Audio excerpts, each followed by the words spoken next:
And commentary? Are you tired of CEOs telling you what to think, who to hate, and who to vote for? Well, welcome to the Rick Smith Show. We don't take orders from some boardroom, and we don't do focus groups or talking points. We don't work for them, and we never will. I'm Rick Smith, and I work for you. Join us daily at thericksmithshow.com and download the podcast and never miss a minute. It's time for the Rick Smith Show.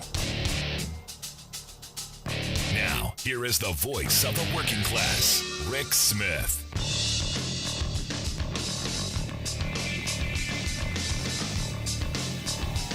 And welcome, brothers, sisters, working class heroes. This is the Rick Smith Show. Thanks so much for being here. Today on the big program, lots to get to, lots to talk about. What a good day I had today.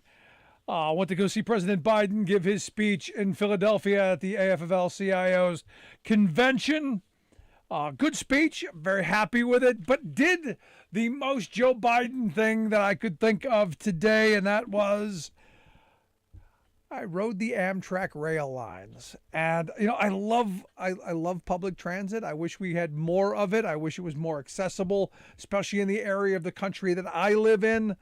But if I'm going to Philly, I'm going to New York, I'm jumping on the Amtrak train because, well, it was great. No traffic, no parking, no fuss, no muss. It was fabulous. I had just incredible conversations both there and back. It was a good day. It was a good day. In fact, the president gave what I thought was an outstanding speech. Need to hear more of Joe Biden talking about what he talked about today to the working folks at the AFL-CIO's convention, talking about the jobs that we're creating, the mess. And I think he doesn't do this enough because I think Democrats are kind of a little shy of talking about what they've done.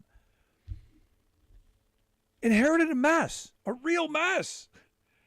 He went into some of the job numbers, 8.7 million jobs created in his 16 months. That's impressive stuff. You go, oh, but Rick, no, that's just COVID stuff. No, jobs came back. 390,000 in the last month, 600,000 manufacturing jobs, unemployment down to 3.7%. And he went into something I thought was really important. People are leaving jobs to go get other jobs to make more money. And, oh, what a shame. And I love the way he put, oh, what a shame. Employers are going to have to compete for workers by paying them more. Oh, what a shame. Because, you know, Biden's old enough to remember, like my grandparents were, where if someone didn't treat you right, you went across the street. There were enough jobs for that. We didn't have such a highly centralized economy where, you know, big corporations controlled so much of everything.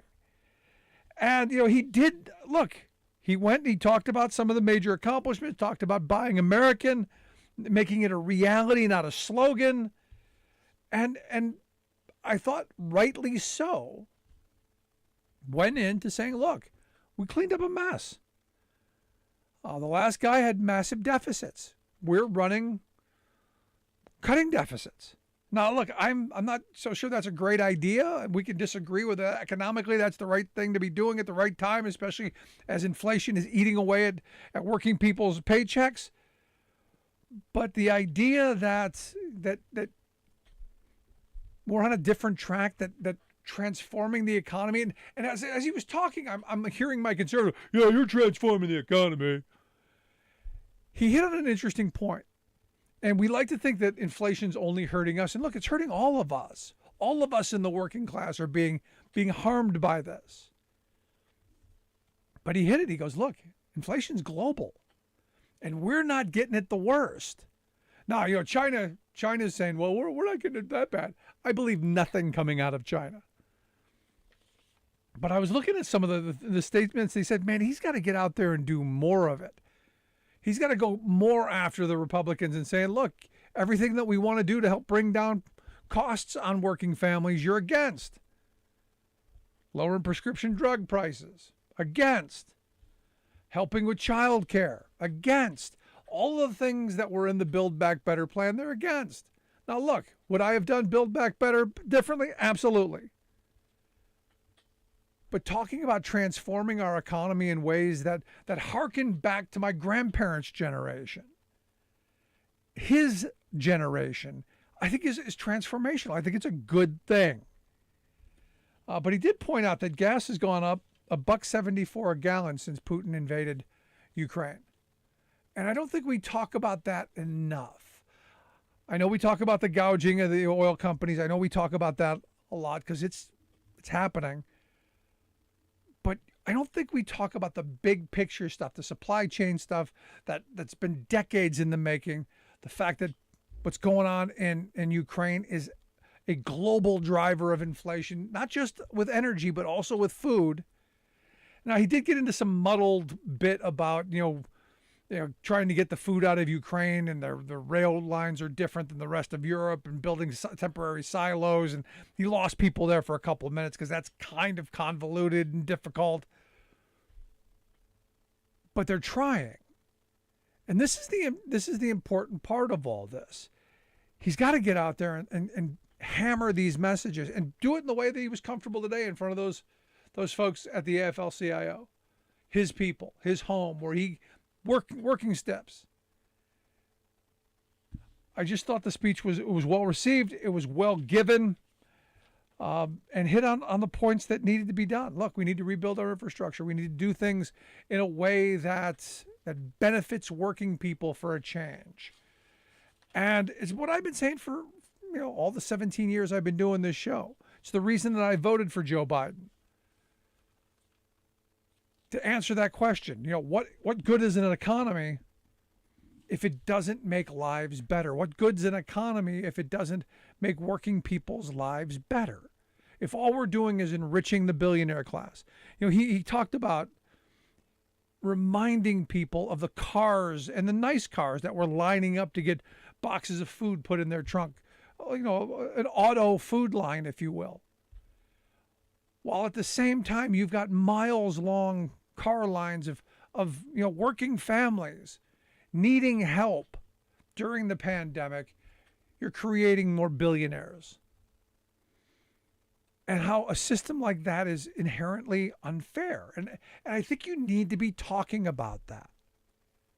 Because I think Americans are drawn to things that are fair.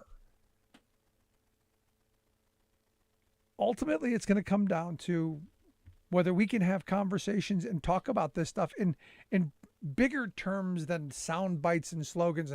And one of the great things about being around people, especially in confined spaces like on trains or at conventions, is that you have to talk to each other.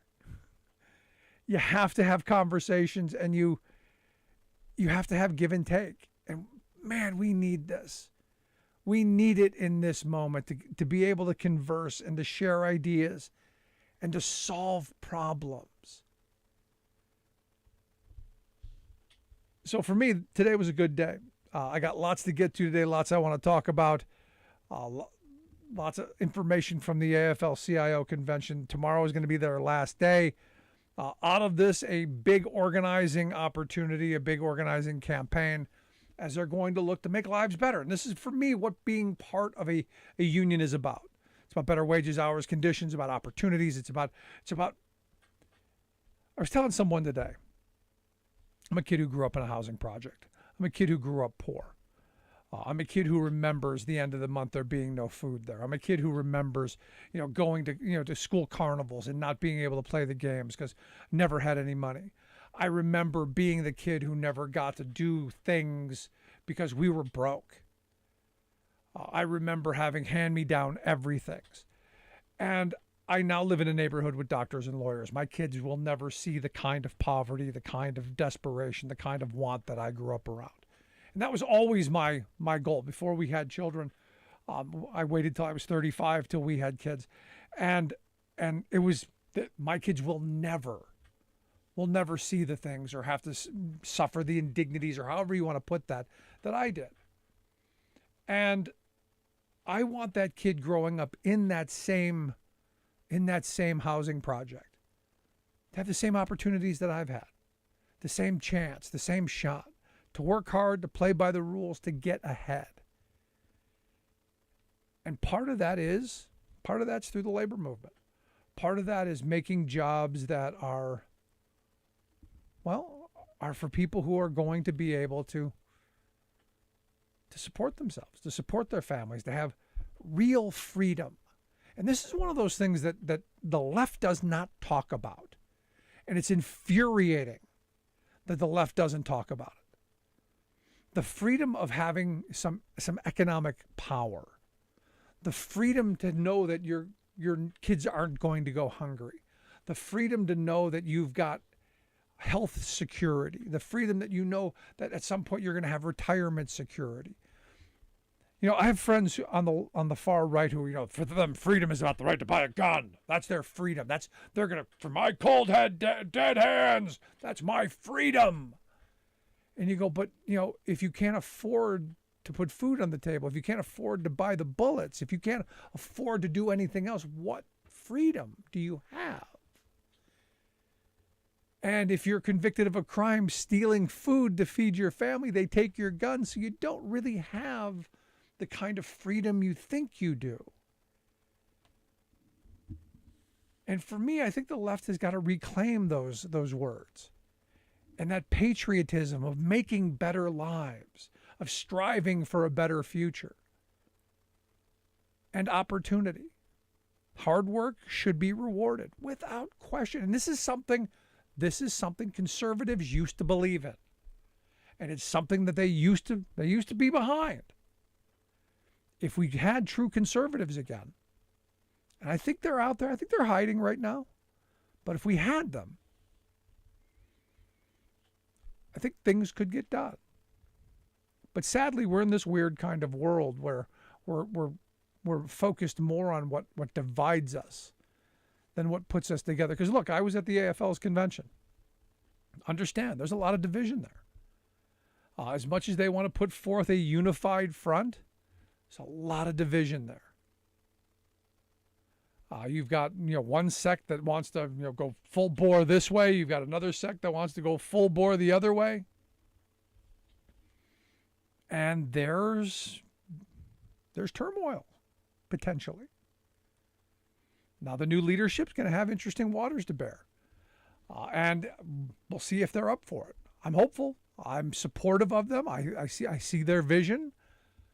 I think it is, in the moment, a good vision to go forward. We need to be organizing more people. We need to be rowing in the same direction. We need to be fighting for better wages, opportunity, wages, hours, conditions, and opportunities. Absolutely.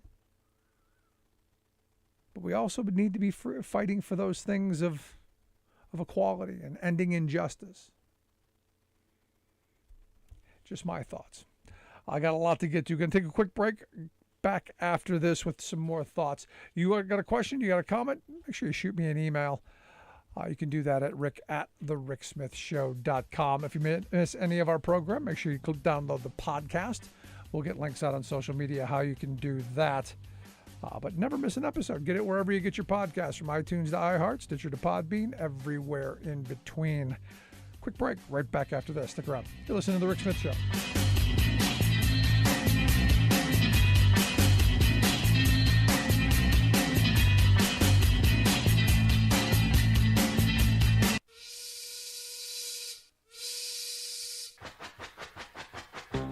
If you're a fan of the show, you've heard our labor history in 2 segments, and you can hear them on the radio pretty much anywhere in the U.S. Labor history has never been more important than it is right now. So here's what we'd like you to do. Tell a teacher. Tell a teacher that labor history is important and that they can get digestible 2-minute lessons that are absolutely free. Free to download, free to use, free to share. Tell a teacher to go to thericksmithshow.com/history and help us put labor back where it belongs, in the classroom. You know, generations of American workers fought, bled, and died to build the American way of life. It's our job to keep their stories alive. Go tell a teacher that we're here to help them do just that. Find us at thericksmithshow.com/history today.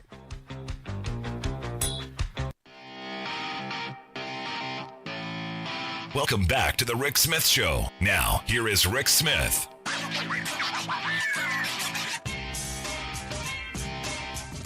So I met this guy who was his job at the convention was he ran the flight simulator for the pilots union. And, going through, what kind of training pilots have to go through and, talking about, all the different scenarios they run through. And it's really fascinating. Your labor gets, sometimes hit with the label of being a Luddite. That, they're afraid of change. This convention was hugely different. Every one of the building trades had, some kind of, techie device that they were using to help assist their members and help assist in jobs and to be more productive and for better training opportunities and better learning. It was fabulous stuff. But the pilots had this flight simulator I got to play with for, like 45 minutes. It was fabulous. But the guy was really interesting because, he had all of this. He was from Taiwan. He's lived in multiple places throughout the world. And I find those kind of folks who have different global perspectives fascinating. And, so we had this long, really, it was an hour and a half conversation after I got out of the flight simulator about, the political realities. And he's ultra conservative, far, far right. And, stated that right from the beginning. And, I said, look, I'm probably much further to the left than you're comfortable with. And we had a rational conversation. And oddly enough, there was an enormous amount of common ground and understanding once you started to explain things. And, he was, at the beginning, vehemently anti-union until I began explaining the hows and the whys and the reason things happen the way they do. And he was going, well, there are rules and I can't do things and you have to have, members do this. I go, see, you're blaming the workers for a scenario that the company agreed to. Understand, you walked into someone's relationship as an outsider. There's a relationship that the company and the workforce agreed to. Why would you throw yourself in the middle of someone's marriage? And it's really what it is. I often find it fascinating that people would want to destroy something that works like that. Contracts are nothing but relationships. You agree to something, we agree to something, and we live with those, and we work to make them better, and we work to make them more productive. Because everyone wants to succeed, everyone wants to do better. And he had it in his head, a lot of the kind of stereotypes that the National Right to Work Foundation, the Chamber of Commerce, all of the vehemently anti-union groups throw out there. You can never fire a union member. And you go, yeah, you can. And he walked me through a number of scenarios where he believed that you couldn't fire the union member. And in every one of the scenarios that he brought up, it was because of lazy management. It was because they didn't follow the rules. They didn't follow the due process. And I said, look, all unions want are you to follow due process. At-will employment is over. You don't get to be a dictator. But you do have to follow a process. And if you're lazy about it, if you're stupid about it, if you don't know what you're doing, then you shouldn't be able to fire someone willy-nilly for any reason.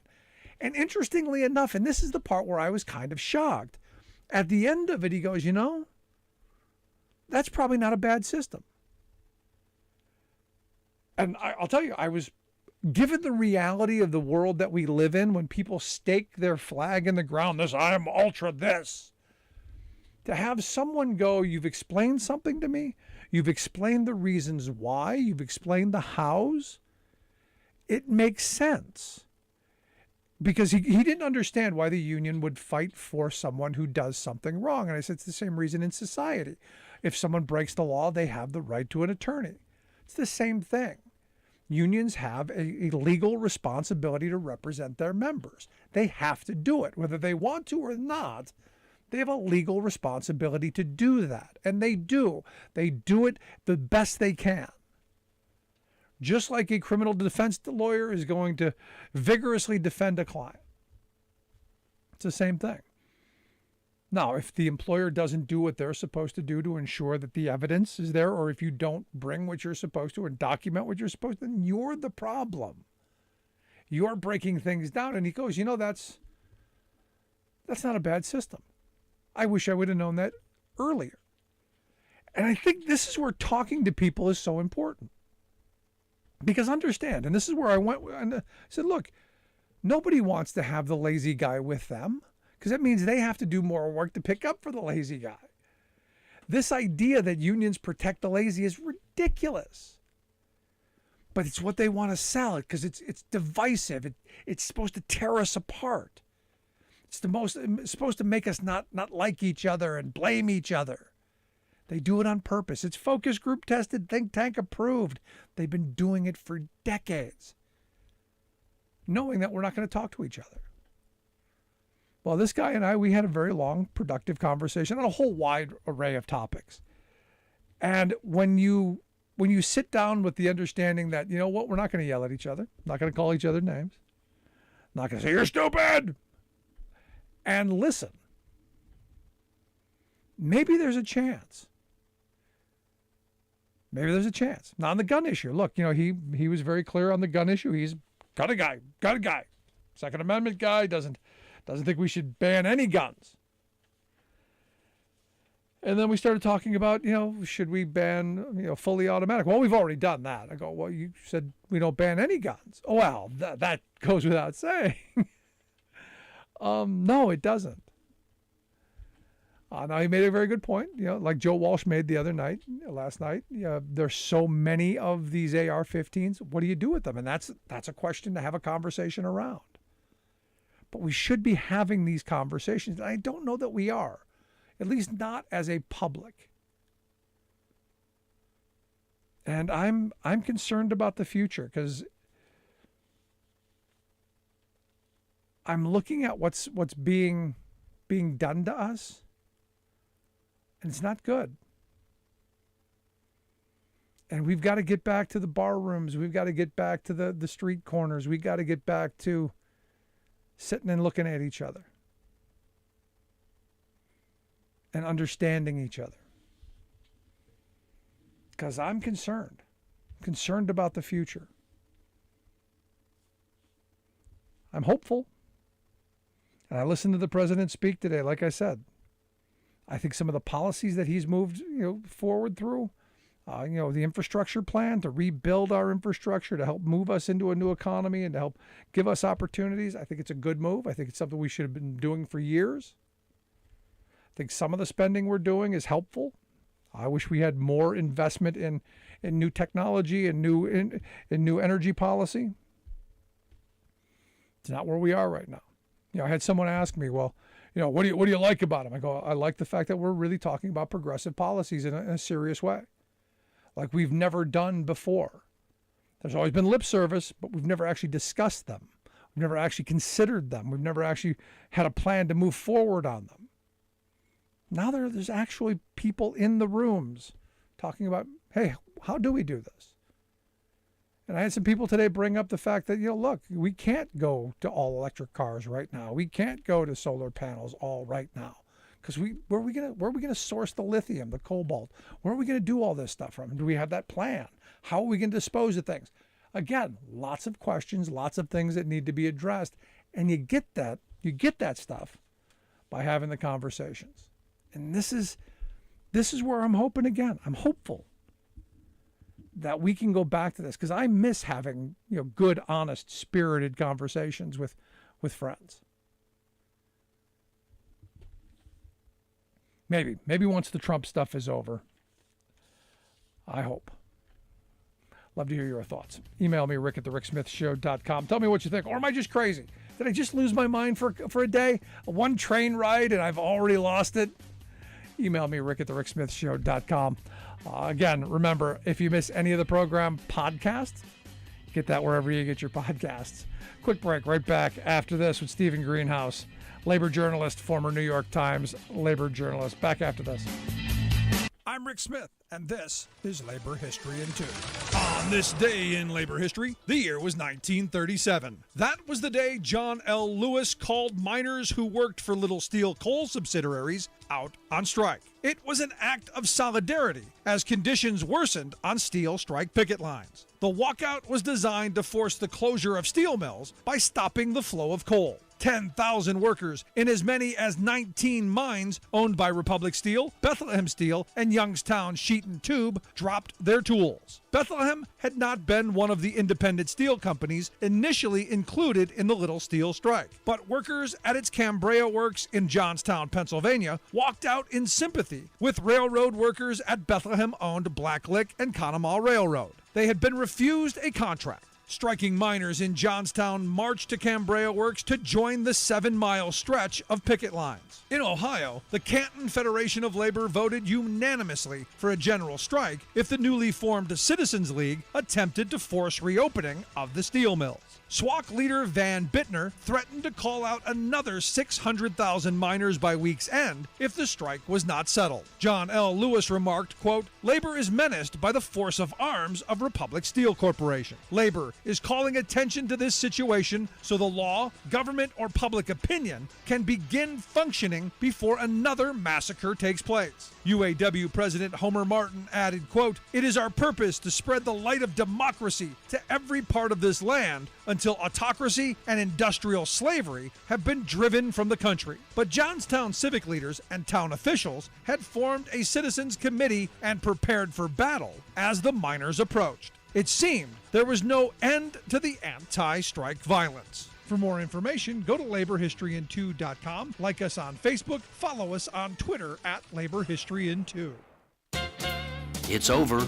Biden's numbers are in the ditch. Democrats are doomed, called the priest. These are Democrats talking. Even before November's congressional elections are run, many conventional-thinking Democratic operatives are surrendering to a presumed Republican sweep. You don't need a political science degree to know that if you start out announcing that you'll lose, chances are you will. After all, who wants to vote for a party that shows no fighting spirit, no confidence in the appeal of its own ideas? What's happening here is that the party's top leaders have decided their candidates can't win in rural areas and smaller factory cities, so they've quit trying. Worse, they blame the voters, claiming that Trumpism, Fox News BS, and culture war nonsense have poisoned the minds of people, quote, out there. Thus, party leaders have retreated from the countryside to focus entirely on big urban areas. Democratic congressional leaders even killed their rural outreach programs, and the party's chairman in 2018 meekly declared, "You can't door knock in rural America." Actually, sir, you can. And if you choose to abandon this working-class constituency, surprise, it will abandon you. Worse than failing to campaign along America's dirt roads and factory streets, National Democrats have actively been pushing corporate policies that have ravaged families living there, including trade scams sucking out union jobs, shamefully bailing out Wall Street bankers who crashed our real economy while ignoring millions of devastated workaday people, and doing nothing about the corporate-caused farm depression still ripping across our land. Washington Democrats have largely betrayed this vital constituency. This is Jim Hightower saying, did party poobahs think voters wouldn't notice or care how they're being treated? If we want them back on our side, then let's go to them and get back on their side.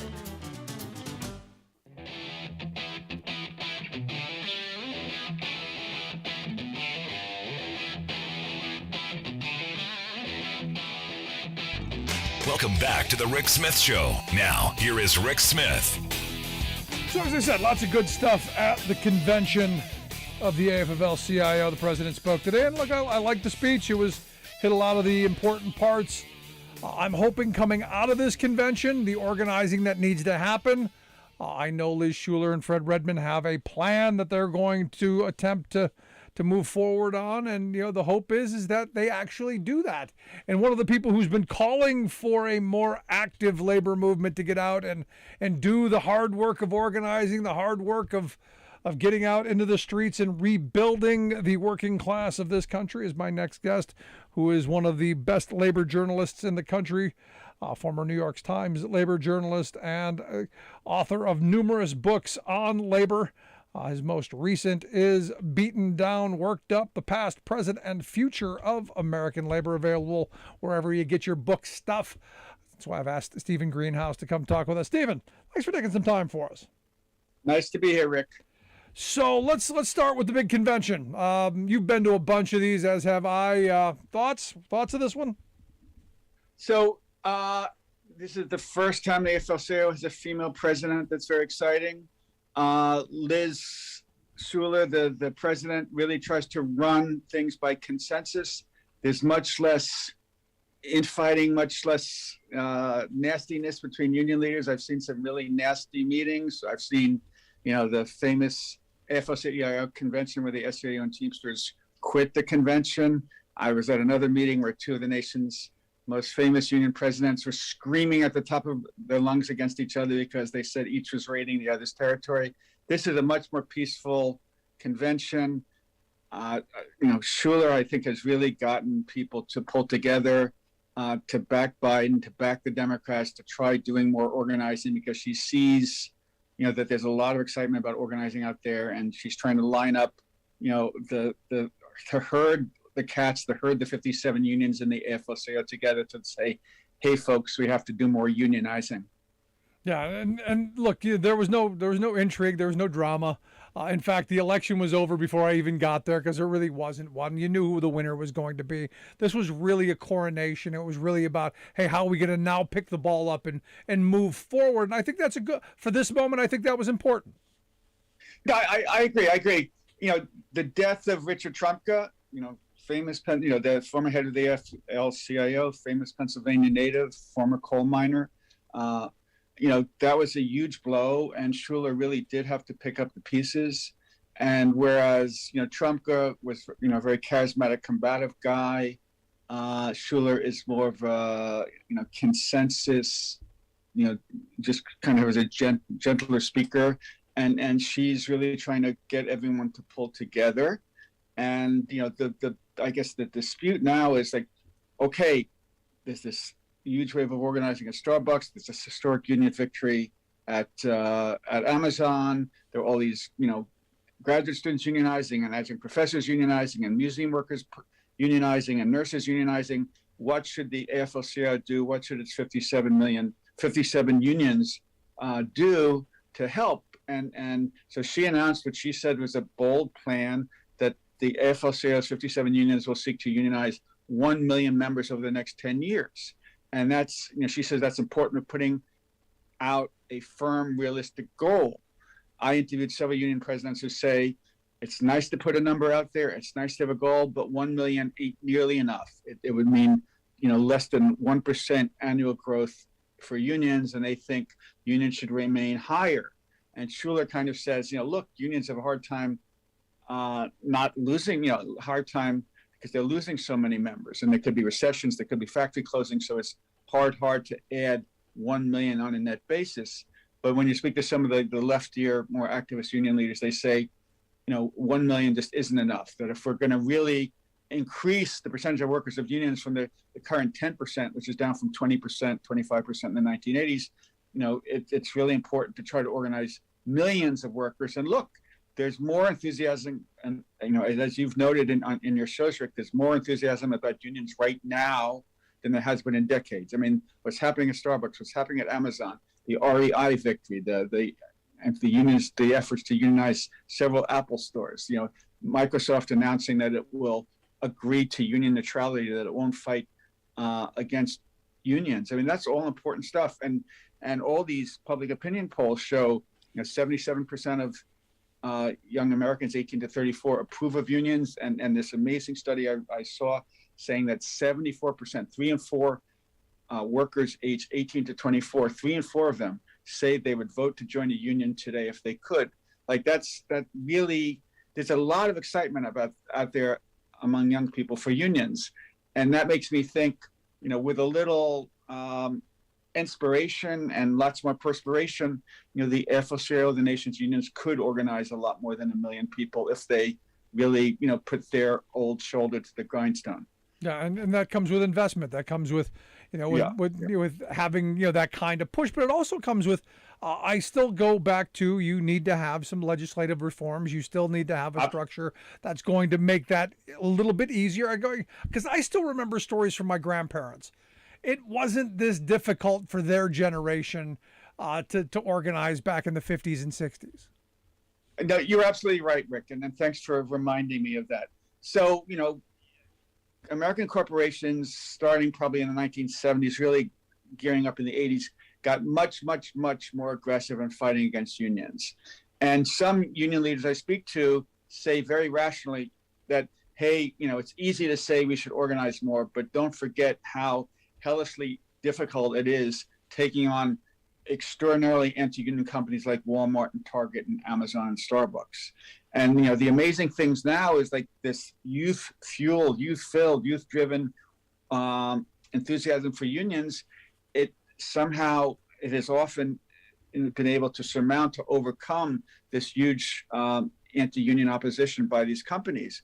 So that's why some people are saying, this organizing by these young workers, this self-organizing, this worker-to-worker organizing, goes far to overcome the biggest argument that companies put forward in saying you shouldn't join a union. Companies often say unions are a third party, they're greedy, they don't represent you, they just represent yourselves. But when it's when you're an Amazon worker and your co-workers are leading the movement, when you're a Starbucks worker and your co-workers are leading the movement, when you're an Apple worker and your co-workers are leading the movement, you realize, hey, a union is us. The union is my buddies who are sticking their necks out to try to improve our wages and our conditions, and that it's BS when the boss says a union is a third party. So I think, these very smart young organizers have developed a strategy that is often a winning strategy. And I would argue, in talking to some of the Amazon workers, especially the ones at JFK8, that they don't take the union busting silently. They push back, whereas in past times these captive audience meetings were one-sided. They've decided to take those things on, which I think is a great strategy.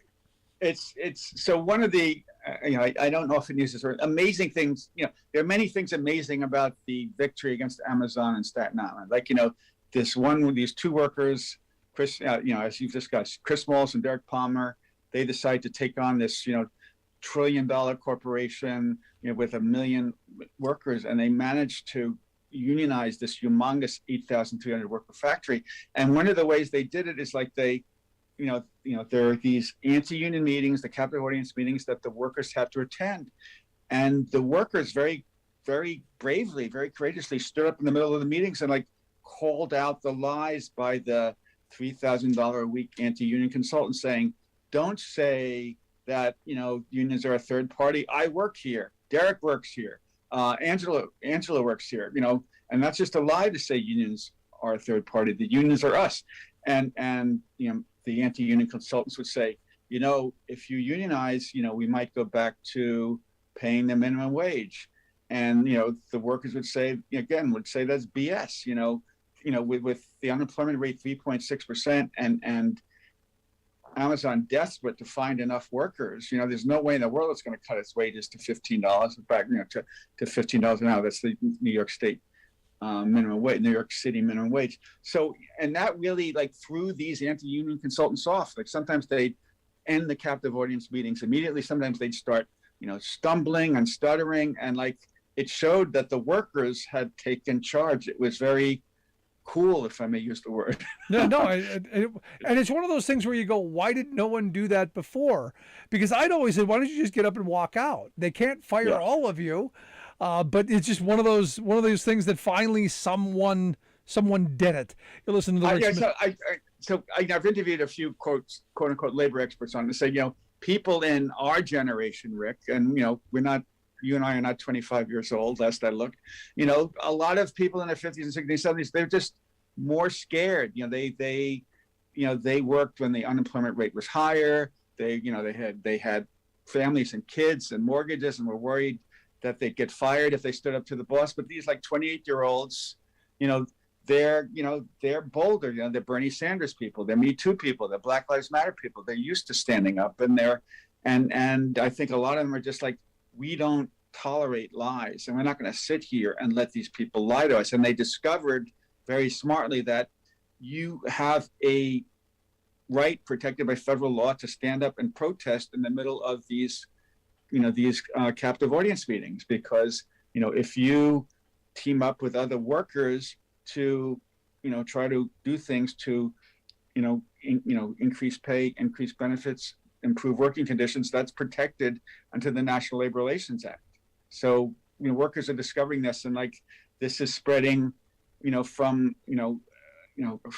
one worker group to another worker group. See, but this is that education process that needs to happen in every generation, where you rediscover those rights, you rediscover the concept of solidarity, you rediscover all of those things that generations have to discover. No? Absolutely. I mean, so one of the amazing things, like in the Starbucks campaign, so today, the 150th Starbucks store was unionized, and like it's gone from one store in Buffalo 6 months ago to 150 today, and their election schedule another 120, 130, 140. That's pretty remarkable. And so there are these like grizzled old 28-year-old veterans who unionized in Buffalo or unionized in Boston, and they get on the phone or get on Zoom with workers in, Starbucks workers, 25-year-old Starbucks workers in Oklahoma City or Seattle or Birmingham, Alabama, or Richmond, Virginia. And they explain to them, this is how you organize your coworkers. This is, how the anti-union consultants are going to lie to you. This is how you could explain to your coworkers, these are the lies and they shouldn't buy that stuff. And, and then the internet makes it much easier, Rick. You know that. I mean, it's easier to spread information. You can spread, you could just send an email, with 4 pages of explanations of why what the anti-union consultant is saying is lies. And it was harder to do that in the 1950s and 1970s.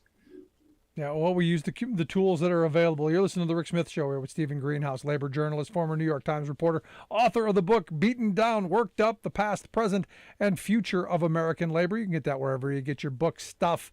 I hope you'll take a look at that. It's good stuff. But here, this is one of those moments where you go, what's causing this? Is it coming out of the pandemic? Is it this generation watch their parents get beat up? Is it Biden's, being the most pro-labor president in history? Is it, is it something else? Is it all of it? Why now? It seems to be.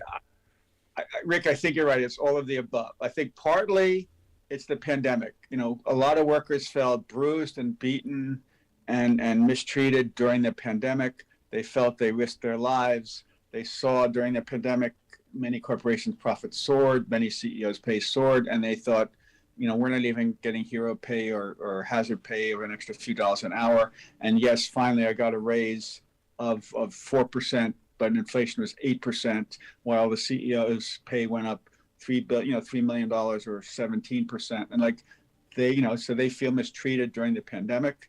I think they feel, again, they see other young workers standing up. They're very inspired by what happened at Amazon and very inspired by what happened at Starbucks. They see, people they went to college with unionizing in graduate school. They see, we have the most pro-union president, one of the most pro-union president, certainly the most pro-union president since Franklin Roosevelt, and some people say the most pro-union president ever. And I think a lot of young workers, as I said, they're inspired by Bernie Sanders. They're involved in Me Too. They're involved in Black Lives Matter. They're involved in Fight for 15, and like they've been fighting. They've been standing up, and they're not ready to take it from the man. They're not ready to take it from corporations. Plus, again. There's a lot of student debt, so that if you're making, $15 or $18 an hour, that might still make it very hard to pay back your student loans. Yeah. We've all read about housing costs are soaring. If you're a 40-year-old making $70,000 a year, you could afford a house much more easily than a 23-year-old who, maybe is still forced to live with mommy and daddy because they're not earning enough. And like they say, that's unfair. And they read about all the income inequality, and they see the ads on TV about, buy this car or take this trip, and they can't afford it. And they say, something's broken here. And I think there are, probably 10, 15, 20 good reasons why there's this surge right now. Yeah. And I would say it's also, back when the big collapse happened in 2008, I was hoping for a kind of a rebirth, but we hadn't laid the groundwork yet. You hadn't had a couple of generations, a couple of cycles of organizing. We went through the Occupy Wall Street, which I've got friends who say Occupy Wall Street was a failure. And I'm like, I don't think so. I think it was the seeds that brought most of this stuff to bear. And the same thing with the occupation in Wisconsin and the fights that went on there. I think when people start to do those kind of things, it becomes the next thing that comes along, and it grows. Right. That's it. I mean, Occupy Wall Street didn't achieve its goals, but where it was humongously successful is it got the American people thinking and talking about economic inequality and the 1% and 99%. And it really helps set the stage for the 515 and a lot of consciousness about income inequality. So it really has in ways had this underlying pervasive effect, I think. So did you get to see the president's speech today? Yeah, I saw the president. Well, one more thought. I think another thing is, like, our government is so broken. It has such a hard time doing what's needed on, like, voting laws to improve childcare or improve health coverage. I think a lot of like labor leaders in the 1950s, they think we're not going to get what we need from the government, so we got to do it ourselves in the private sector through unions. I think that might be going through some workers' minds.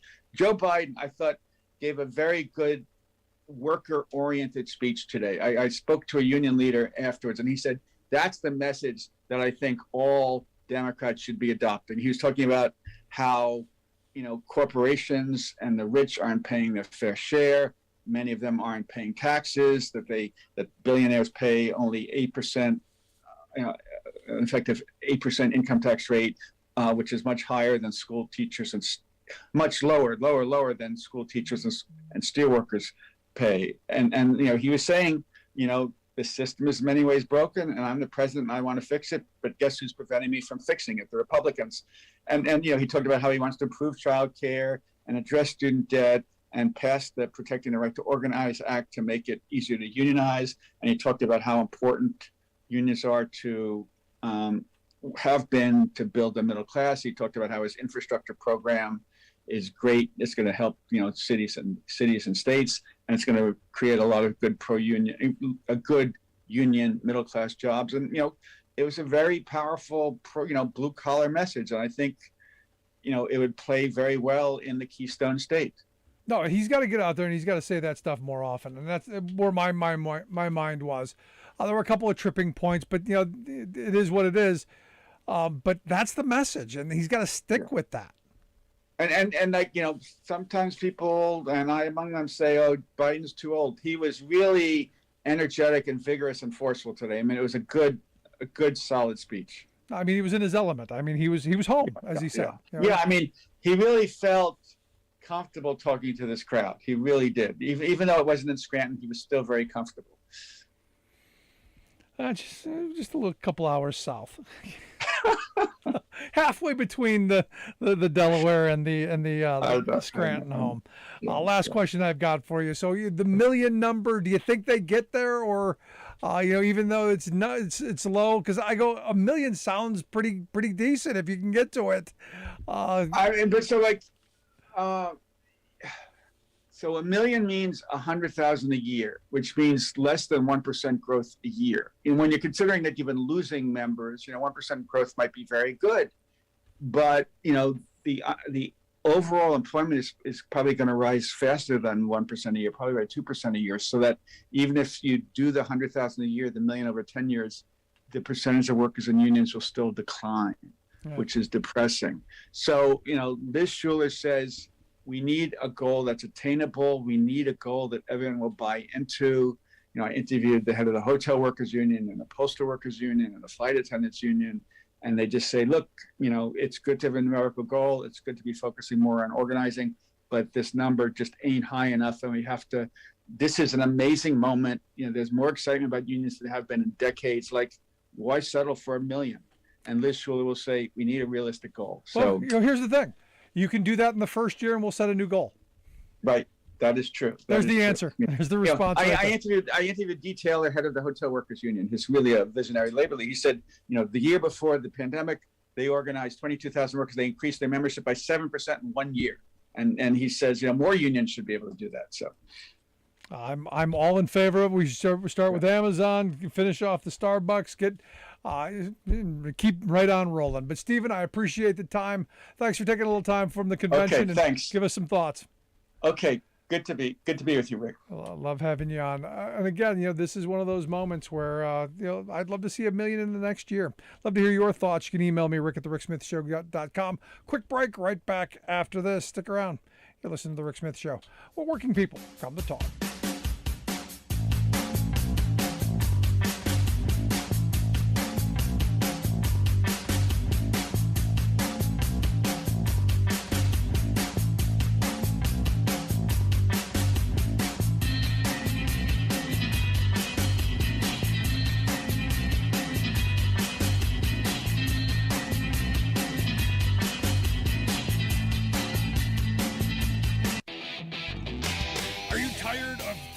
Approved corporate news and commentary? Are you tired of CEOs telling you what to think, who to hate, and who to vote for? Well, welcome to the Rick Smith Show. We don't take orders from some boardroom, and we don't do focus groups or talking points. We don't work for them, and we never will. I'm Rick Smith, and I work for you. Join us daily at thericksmithshow.com and download the podcast and never miss a minute.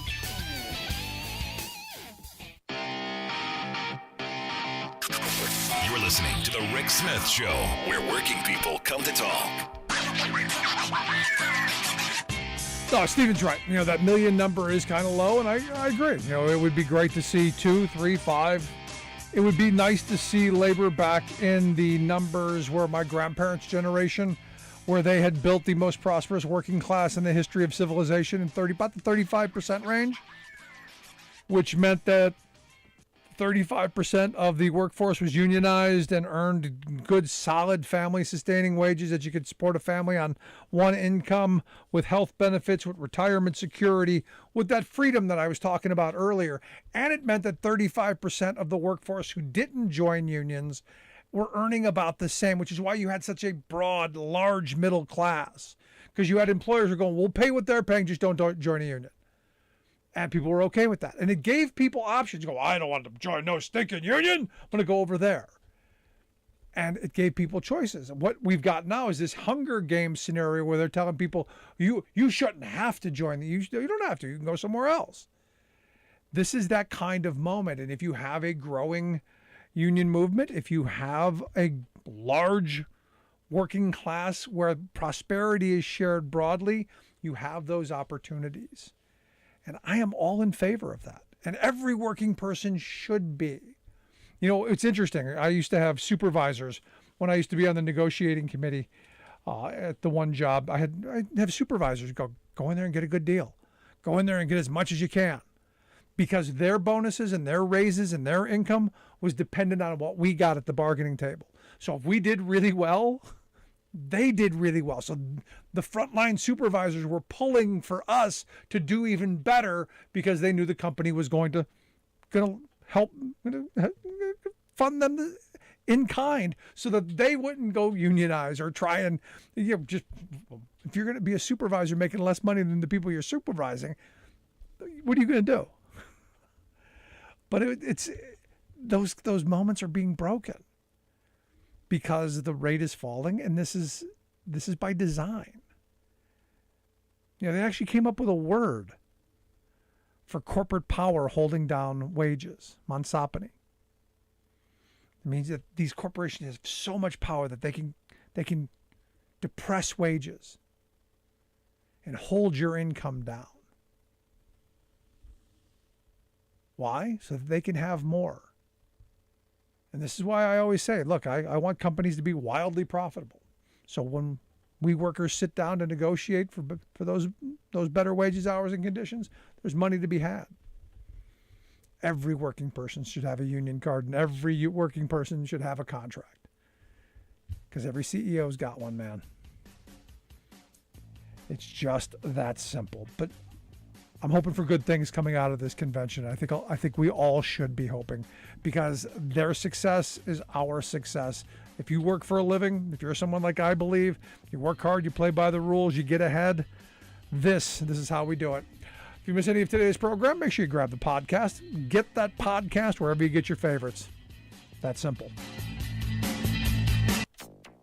Nearly 80 million people under heat alerts. That's a lot of hot people. Another early extreme heat wave shatters records across the U.S. Yellowstone National Park closed due to catastrophic flooding. Plus, Exxon made more money than God this year. Gas prices and profiteering hit new record highs. All of those record highs and more straight ahead from BradBlog.com. I'm Brad Friedman. And I'm Desi Doyen. Stand by for 6 minutes of independent green news, politics, analysis, and snarky comment. There was a headline in every website today. Gas now $5 a gallon. And everyone in LA went, oh, finally, some good news. Ain't it the truth? This is your Green News Report. Okay, Desi Doyen, summer barely underway, but already the extreme weather is causing a problem pretty much everywhere.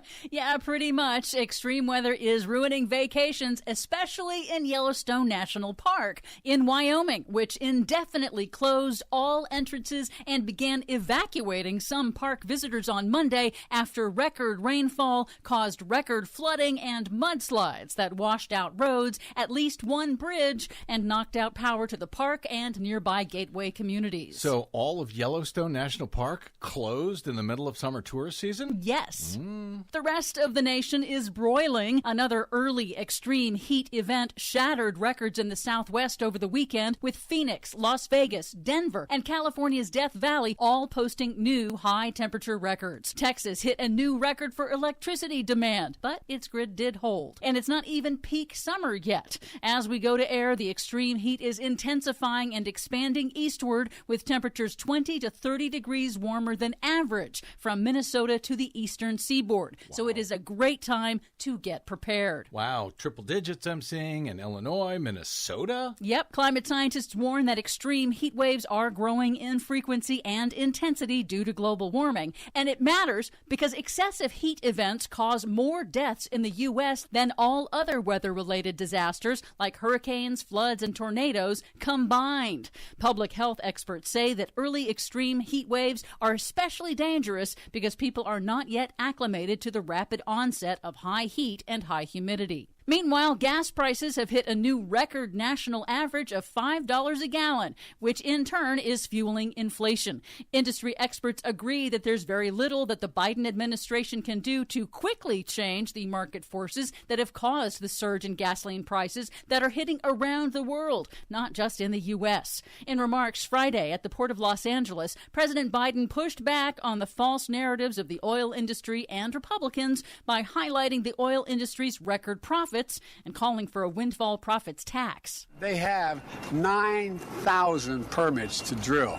They're not drilling. Why aren't they drilling? Because they make more money not producing more oil. The price goes up, number one. And number two, the reason they're not drilling is they're buying back their own stock, which should be taxed, quite frankly, buying back their own stock and making no new investments. All good points, but Desi Doyen, let me call you out. You said that gas prices are hitting an all-new high. They're not hitting that high. They have been raised to that high by the oil companies. Excellent point. And by the way, Republicans are all in favor of this big oil profiteering. Every Democrat in the House voted in favor of a bill to stop oil and gas profiteering. Every single Republican except 4 voted against it. They like the high prices. I guess they do.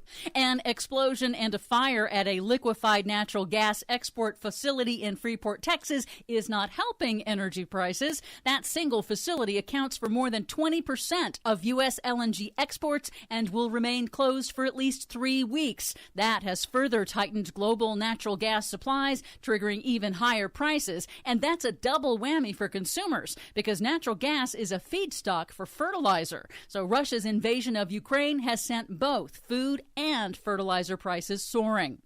But high prices are good news for Russia. The New York Times reports that Russia pulled in record revenue from its exports of oil, gas, and coal in the first 100 days of its war in Ukraine. See, war pays. But some good-ish news. To cut down on the massive problem of electronic waste, the European Union has agreed to a new law imposing a standard charger for smartphones, tablets, and laptops. And finally, the Biden administration has unveiled the first ever standards for building out a national network of 500,000 electric vehicle charging stations by 2030. The draft regulations establish the ground rules for states to build charging station projects. Among many provisions, the new standards guarantee that every station will be accessible to all EV drivers, regardless of their location, their car brand, or their charging company. So there's that. For much more on all of these stories and the ones we couldn't get to today, check out our website at greennews.bradblog.com. Are you tired of think tank approved corporate news and commentary? Are you tired of CEOs telling you what to think, who to hate, and who to vote for? Well, welcome to the Rick Smith Show. We don't take orders from some boardroom, and we don't do focus groups or talking points. We don't work for them, and we never will. I'm Rick Smith, and I work for you. Join us daily at thericksmithshow.com and download the podcast and never miss a minute.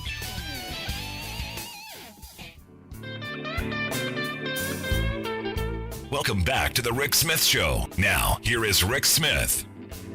So I had this image today. I was thinking back to my high school years. There was an old woman. She had to be about 4 feet tall. She worked the lunch counter. She wielded a wicked ladle. I was thinking about her packing heat today. I was thinking about her with a 9. I was thinking about her with a big gun strapped in that apron.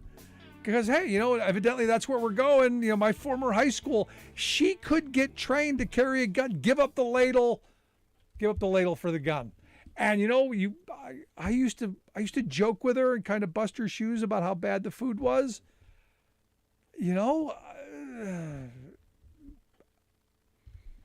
Instead of shaking her ladle at me, could it have been a couple of shots to the...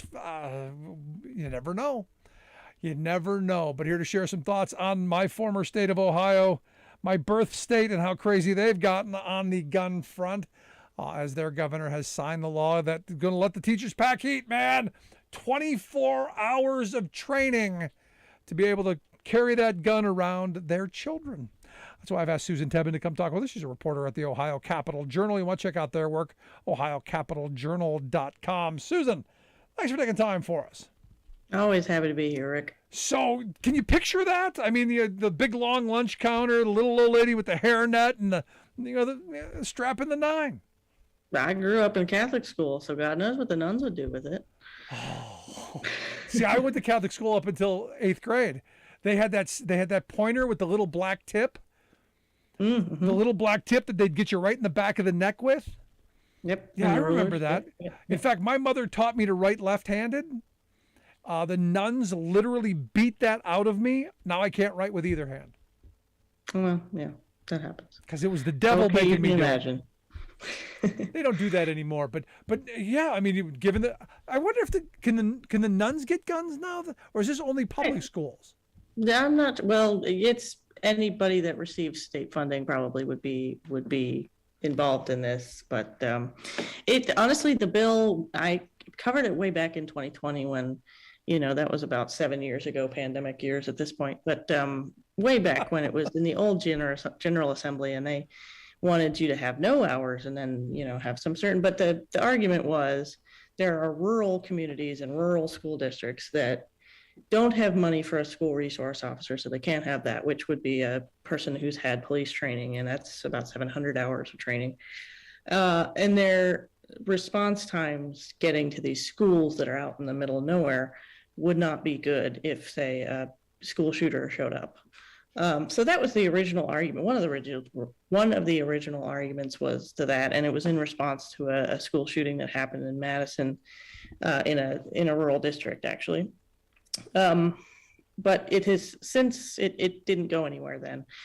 So they've finally pushed, and it's on this new freshman legislator, who pushed it through as his dad was a security person at that school.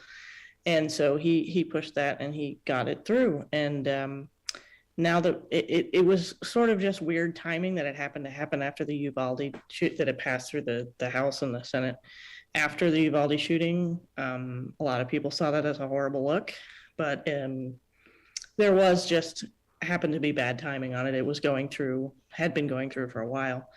But the governor actually says he would prefer actually for school resource officers still to be the ones that are armed, but he's okay with signing the bill, and he signed the bill very publicly. So it's a matter of, having your rights and being able to. And of course, you have the Fraternal Order of Police doesn't like it. They've testified against it the whole time. You've got teachers unions, teachers, individual teachers, parents. Obviously, you've got gun control groups that are against it, saying in reference to the bills that are trying to, get rid of critical race theory, which isn't in schools, and say what you can teach.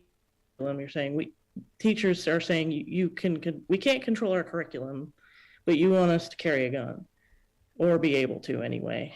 So there's there was hours and hours of opposition to this, but the governor said, I'd prefer it to be one way, but we'll have this anyway. Yeah, and the thing to me is, you look at a number of these shootings where the people who were trained, who had active shooter training, who have done the 700 hours training, and who are the professionals, they didn't react like the heroes with the gun that we're told. So how are we going to have the lunch lady or the janitor or the math teacher or the librarian who now is going to put on the cape and whip out this wonder tool in this time of crisis, when at Uvalde you had the police standing outside? Same thing at Parkland. You had people cowering.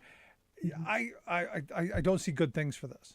Yeah, and you've got teachers putting on about the 300,000th cape at this point, where they have to be teachers, they have to be social workers, they have to be feeding people at lunch, they have to be security officers if they want to. It is a voluntary thing, as the governor and lieutenant governor keep saying. You can opt into this, and then the school districts decide how much training you want, but there's no minimum of the training. So it's very interesting. It's going to be I thought 24 hours was the minimum. 24 hours is the minimum. They're saying it's kind of unclear in the bill, or as they're talking about it, what that's going to be. But one of the amendments they made along the way was that the school districts can decide, and I believe 24 hours was what they were recommending. But that the school districts get to really say, and they can say more if they want to. But yeah, that's what we're seeing, and it's just piling on another thing that teachers have to talk about, have to deal with, and be regulated on, actually. Yeah. So what I'm waiting for the first. Oops! It fell out of the desk. Bang! It shot the kid in the front row. Right, or a kid finding it. Yeah, we had one testimony, or one story of a teacher who went through the live training that sometimes they do in schools that is typically for sheriff's deputies and police officers and things. If there happens to be an active shooter in a school, and they took a teacher through it, and she did actually accidentally shoot a student thinking it was the shooter. So, that was a lot of the discussion, was some of the training that the police are doing. And even then you're talking about a lot of trauma and a lot of things that they don't know how to deal with until they're in the moment. But there's an emotional training, there's a psychological training that has to go into it, to not just go in literally guns blazing and shoot everything, or go in and know who you're looking at, and if they're a shooter or if they're a student. Because if you're in high school and it's a high school student that's doing shooting, how do you know? No. Wow. Yeah. I mean, could it get any worse? I mean, but the weird thing is Ohio keeps showing me just how corrupt government can be, and it's one of these kind of self-fulfilling prophecies, because you hear my Trump supporter friends who love to say that it's the swamp and they're all corrupt, and then the Ohio GOP just goes and shows me. Well, and the other hang up is today was when the law came into effect, where there is no training requirement for concealed carry. You can carry one without a permit. So that's another loophole that I've wondered about, is if we don't need a concealed carry permit, or what training really do the schools need, the teachers need, if they are allowed to carry it everywhere else? So, I mean, that depends on the district, of course. And then you had the governor sign today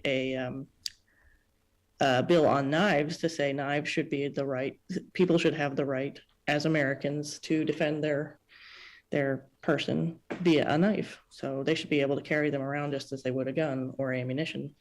So we're signing a lot of self-protection bills, but we're keeping kids away from, race topics, and we're also, trying to ban abortion as well. So come see, come saw.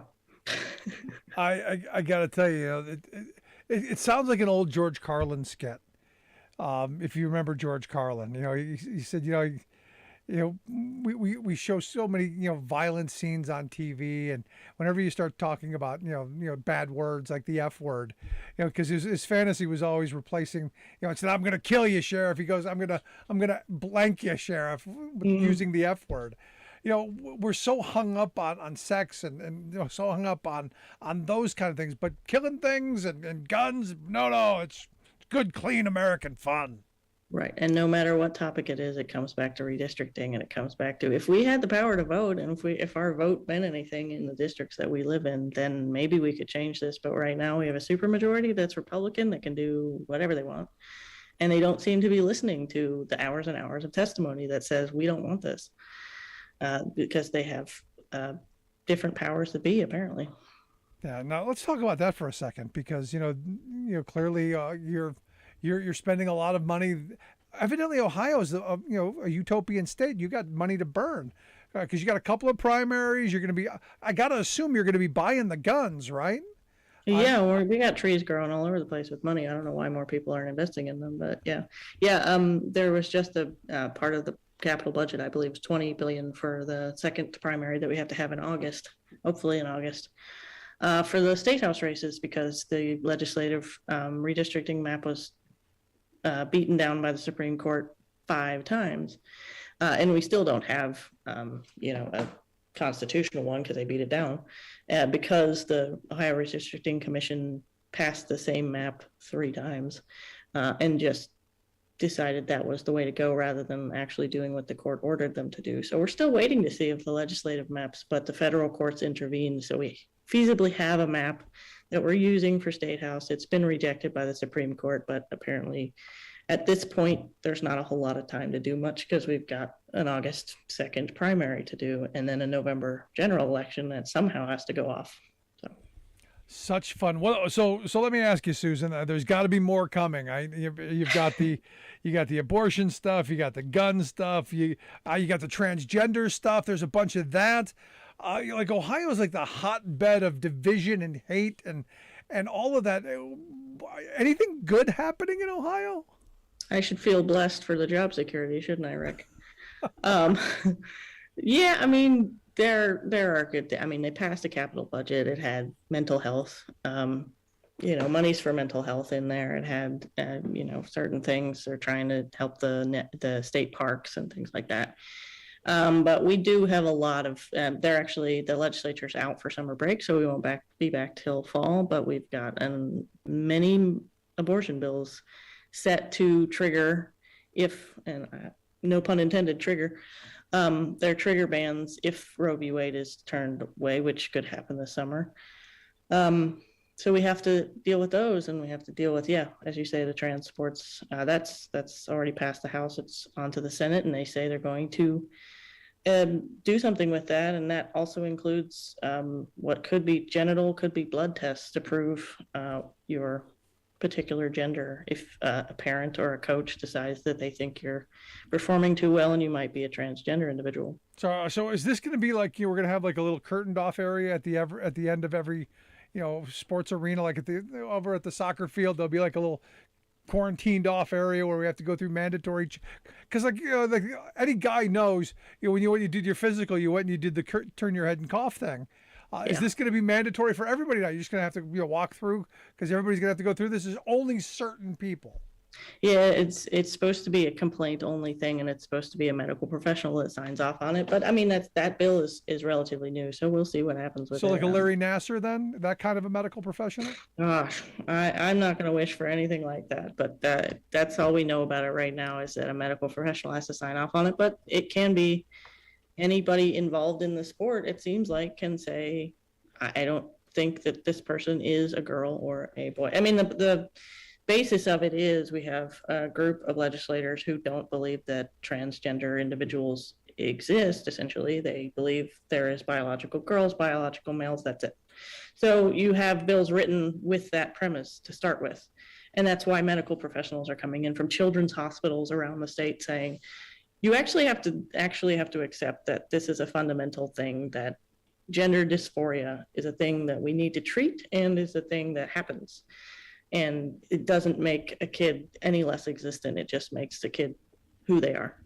So we'll have to get into those discussions as well. It started a little bit, but see, I don't understand why it's such a big deal. It's none of your business. Right. I mean, what happened to, don't worry about me, worry about yourself. My grandfather used to say that all the time. Don't worry about me, worry about yourself. That was like a generational motto. When did that flip around of, I'm not going to worry about myself, I'm only going to worry about you? When did that happen? Yeah, it's an interesting thing that we're seeing in Republicans these days, which is personal freedom is the thing that they're, crying about, but it's their personal freedom to do what they need to do to make the world whatever they want it to be. I saw someone on another journalist mention that that's where we're going wrong, trying to get both sides of this issue. Is you're looking at it from a different way, where they're looking at it from, I have my personal freedom, that's what matters. Your personal freedom does not matter. Yeah. And we're seeing a little bit of, it's very interesting to hear the speeches that they're making, that some of the legislators, some of the sponsors are making about this trans sports bill, because they're saying, when I was in school, I had races that I lost as a woman, and God knows what could have happened, and how they're talking about how they've lost races and how these girls are so, bummed out because they're losing races, rather than these girls that maybe are just not thinking about that. They're thinking about doing what they're doing for their team sport, and not thinking about whether a person is biologically a boy or going through hormone therapy, or that doesn't seem like something that teenagers would really think about. But now, I don't see, here's the thing. I want to be on the right side. I don't have all the answers, but I know who doesn't have all the answers. And this is where I'm absolutely certain. I don't claim to know everything about transgender issues or dysphoria or whatever. I don't claim to know all that, but I know who doesn't have the answers: Republican legislators. I know government doesn't have the answer, and I don't want them making those decisions, because they're going to make the wrong ones. Yeah, which is feasibly why you bring these medical professionals and these people that have gone through it, and parents who have gone through it, to talk to you and say, this is actually how it is. But that doesn't seem to be why they're brought in to check a box almost and say, okay, we heard from the doctors, pass, moving on. No. So that's just the pattern that we've seen so far. See, now I know a couple of people who have gone through transitioning, and I'll be honest, and I was honest with them. I don't understand it, and I don't have to. And I'm grateful that I don't, but I wish them the best. I want them to be happy. This is the path that they've chosen. This is their right. This is their path. God bless them. I wish them the best. And I don't know why we can't feel that way as a society and just move on. I was talking to someone who, is transgender. I go, the reality is, in my union, we dealt with this 30 years ago. This person, went away for 1 week, one time. He was Les, came back. He was Leslie. Nobody cared. Came back, did the job, lived their life. Nobody cared. Didn't impact yours at all. Yeah. Not a bit. Yeah. Why can't we do that? Let's do that. Right. Yeah. I mean, that's the opinion that medical professionals seem to have, and ultimately this is a healthcare issue. They want to have treatment for something that is a health issue, and they want to be able to get the treatment that they can get, rather than just having to live with this the whole time. It's like living with anything. If you feel like something's wrong, and a doctor is saying, yeah, this is something that's wrong, you'd think that would be something that would be listened to by people who want to regulate it. Yep. No, look, I don't know what I would do in that situation as a parent. I don't know. But again, I go back to the number one premise. I know Republican legislators are not the right place to get information from. And it's all a matter of education and whether you want to be educated or not. There is also that. So last question I've got for you. Any hope for your state? Any hope in this upcoming election that, maybe people have had enough? Maybe they're seeing the kind of, this is too extreme. We're getting off the beaten path. We need to come back somewhere this way where there's sanity. Any of that, or hopeless? I tend to have to take the skeptical journalist card a whole lot. And a lot of times I'm asking people, like people in redistricting that want to see gerrymandering go away, and people in, the LGBTQIA plus that want to see these bills go away and see maybe bills that actually help them get the health care that they need. And they're remarkably hopeful. I say, how do you even, go through the day knowing that the stuff is just coming at you from every dang angle? And they still have all the hope in the world with the voters. They have all the hope in the world that they can band together and actually get through what is a very tough gerrymandered state in certain areas and then uncompetitive in other areas, to get these things the way they know. And that's what they know is, I need to vote and I need to get these people that I don't like out, and the people that are, sponsoring these bills out. And there's a remarkable amount of hope in the state still. And then you have the other, people who can't take it anymore. They're saying, we're moving out of the state. We can't deal with it anymore. And so we're losing money and losing, if you're talking from an economic standpoint, we're losing money over that. And that has been said too, is, NCAA has said they will take stuff out if these trans bills go through. So we'll see what happens with that. It's kind of people have to stick to their guns. Oh, I hate to go back there, but people are going to have to stick to their guns and say, if we're going to stand by the people that we've said we're going to stand by, then we have to vote these people out, and we have to lose some money maybe along the way. Yeah, well, we'll see where it goes. But Susan, I appreciate the time. Always great talking with you. Great to talk to you. Good stuff. Our good friend Susan Tebben. Make sure you check out her work over at theohiocapitaljournal.com, where she's a reporter. Always good stuff there. Going to take a quick break. Right back. Stick around. Make sure you check out the podcast. Never miss an episode. You can get that wherever you get your favorites, from iTunes to iHeart, Podbean, Stitcher, everywhere in between. Share with your friends. Like, subscribe, comment, all that good stuff. Make sure you share. Email if you got a thought. I want to hear it. Rick@thericksmithshow.com. Quick break. Right back.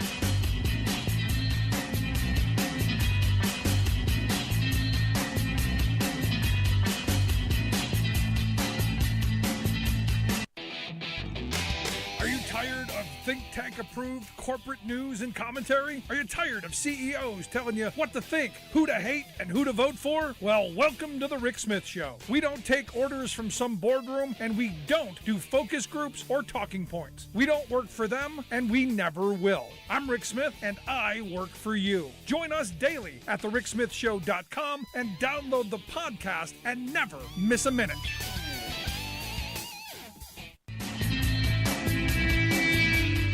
Welcome back to the Rick Smith Show. Now, here is Rick Smith. I gotta tell you, I really like Susan. She's one of those level-headed reporter. Doesn't get too far out on any crazy tangents, but just facts, ma'am. Just facts. Make sure you check out her work, OhioCapitalJournal.com. But look, I look at my former state and go, what happened? It used to be so rational, good working class state. Good competitive state. Now you got a bunch of whiny people, a bunch of Karens running things, and corrupt. Jeez, come on, OH10, get around to it. But this trans stuff. Look, I'm honest. I don't understand it, and I don't have to. And this is where I've had a couple of these conversations. Mind your business. Oh, but the sports, yeah, you know what? I'm 6'2". I played basketball against a guy who was 6'10". I have an objection. He shouldn't be allowed to be 6'10". Is that where we're going to start going? When we're going to start setting up closets on the edge of the field so that someone can, I challenge. And are we going to have instant replay and review? This is ridiculous, especially when we've got so many other things that need to be addressed. We got kids who go to bed hungry. We got veterans who go to bed in the streets. We've got a homelessness problem. I was in Philadelphia, and look, there's a lot of homeless people there. We've got real problems, and yet they figure out how to tear us apart and distract us and keep us pitted against one another. Maybe there'll be sanity. Maybe someday. Love to hear your thoughts. Email me, Rick@thericksmithshow.com. If you've got any hope, if you've got any thoughts, I want to hear it. Rick at the ricksmithshow.com. I love people who have that hope. Sometimes I get a little despair. Back after this. I'm Rick Smith, and this is Labor History in 2. On this day in labor history, the year was 1921. During that summer, the battle waged over the efforts to unionize the southwestern West Virginia coal mines. The miners had been evicted from their company homes and had established tent colonies. One was located at Lick Creek. On this fateful day, state police and company gun thugs raided the Lick Creek camp. The police claimed that members of the tent colony had been shooting at strikebreakers. They arrested 56 men and destroyed the tents and furniture in the camp. One striker was shot down and killed. Later that summer, at their convention in Matewan, West Virginia, the delegates of the United Mine Workers of America adopted a resolution condemning the action. The attack on the tent colony was included in a list of grievances against the mine owners. It described the attack as one of the most brutal murders ever committed in the history of our state by the state police and deputies. Composed of the Baldwin Felts detectives was the attack on the Lick Creek tent colony on June 14, 1921, in which our brother, Alex Breedlove, willfully murdered by the state police while his hands were uplifted and begging for God to have mercy on his soul. The resolution went on to condemn the atrocities against the miners and demand the federal government and governor of West Virginia to restore law to the local police forces. The resolution was sent to the President of the United States, West Virginia's Governor Morgan, and the officials of the American Federation of Labor. It was also sent to labor and other newspapers. Labor History in 2 brought to you by the Illinois Labor History Society and The Rick Smith Show. For more information, go to laborhistoryin2.com.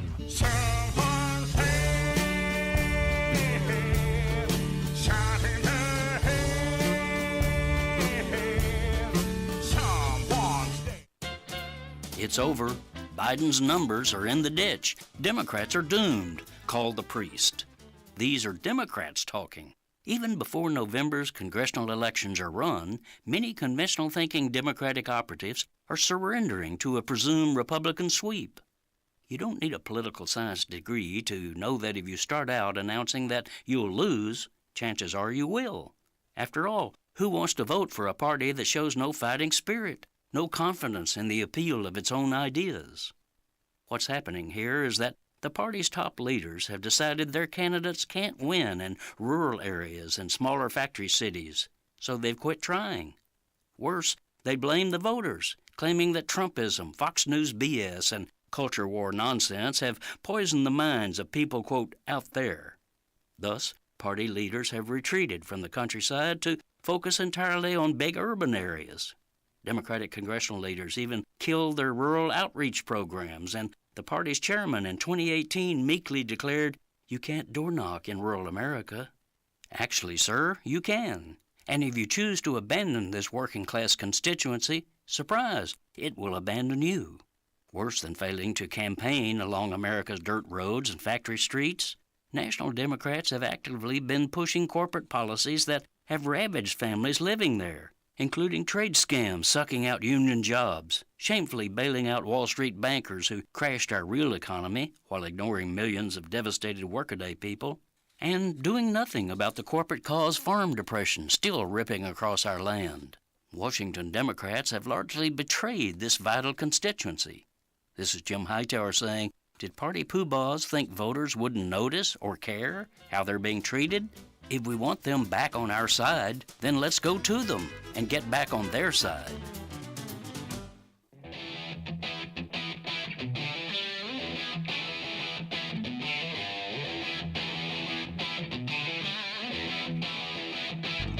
Welcome back to the Rick Smith Show. Now, here is Rick Smith. So I found out something I didn't know today. Evidently, Ben Stein is still alive.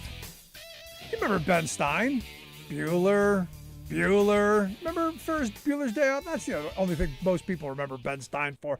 That, and he wrote the speech for Tricky Dick Nixon that he's not a crook and he wasn't going to resign. That's his little claim to fame, Trivial Pursuit, just in case you needed it. He wrote the other speech that Nixon didn't use, that I'm not resigning. I guess that's his, but he's still alive. He does a podcast. And on his podcast, he had our buddy Benito Mastriano on there talking about the parallels between the 1933 Reichstag fire and Hitler's rise and the January 6th insurrection and how it wasn't a big deal. I'm going, wow, Ben, very surprised. And for me, the only thing that's surprising in all of that is Ben Stein's alive. Am I surprised that Benito Mastriano is a Nazi? No, not even a little bit. But here to share some thoughts on our Republican gubernatorial candidate and the ideology pushing him to the front of the pack. I still can't believe Ben Stein's alive. That's the surprising part. I've asked Kia Vakel to come talk with us. Kia is a senior reporter at Courier Newsroom. Kia, thanks for taking time for us. You bet. Thanks for having me on. Did you know that Ben Stein is still alive? I'm going to be honest. I don't think I've thought about Ben Stein in about a decade. So I couldn't have told you he was alive. I was shocked. And good for him. Look, I don't wish ill on anyone, but I saw it go, Ben Stein? Is it the same Ben Stein? Because he was old when I was a kid. And that's been a long time. So, but good for him. But what do you make of this story? Is this a big deal? Does this matter that someone who I call Benito Mastriano is talking about Hitler and the rise of the Hitler and the Reichstag building? Or is this just being something that, because it's the topic of what it is, that it got some headlines? No, I think it matters. It's emblematic of a trend that you see more and more. I mean, just the other day, there was I believe it was in New York, there's a Republican candidate for Congress who got into hot water for talking about how, praising Hitler, essentially saying the Republicans should have kind of a candidate like him who, they needed someone like that. Those might not be the exact words, but they're pretty close. And so I think it is a big deal. Mastriano is the Republican nominee for governor of one of the biggest states in the country, in Pennsylvania. And he is not running like even a traditional country club Republican or a more conservative libertarian Republican. He is fully running on, a Christian nationalist, conspiracy theorist, anti-democracy agenda. So I think it's a huge deal if he's talking about Hitler in any way that isn't completely disowning and, talking about how awful Hitler was. Yeah, and I also find it odd that Ben Stein would be the guy kind of giving him a platform, because a lot of the stuff that comes out of the Mastriano universe is very kookery, a lot of anti-Semitic kind of conspiracy, a lot of that kind of stuff. So I'm kind of weirded out that Stein would be in the middle of that. Yeah, I don't know. I have not unfortunately heard that interview you're referencing, but Stein, from what I remember about him, he's got some, eclectic views, let's say. So, I'm surprised as well anytime someone gives a platform for another person to talk about Hitler, but apparently that happened. Yeah, but for me, it's the policy also. I look at someone like Mastriano, and look, you can look at the kookery, you can look at the extreme, the white nationalism, the hyper religiosity. You can look at all of that extremism, but then you go to the policy stuff immediately. And I keep telling my labor friends, the second that he becomes governor, if that were to happen, and I hope it doesn't, Pennsylvania will become the next right-to-work state faster than Kentucky could have imagined. And Kentucky had a special session on the first Saturday that they could possibly do it. They will move to destroy public education and privatize the whole system. There are a lot of really draconian kind of policies that would make states like Texas and Florida look like pikers. You just said it.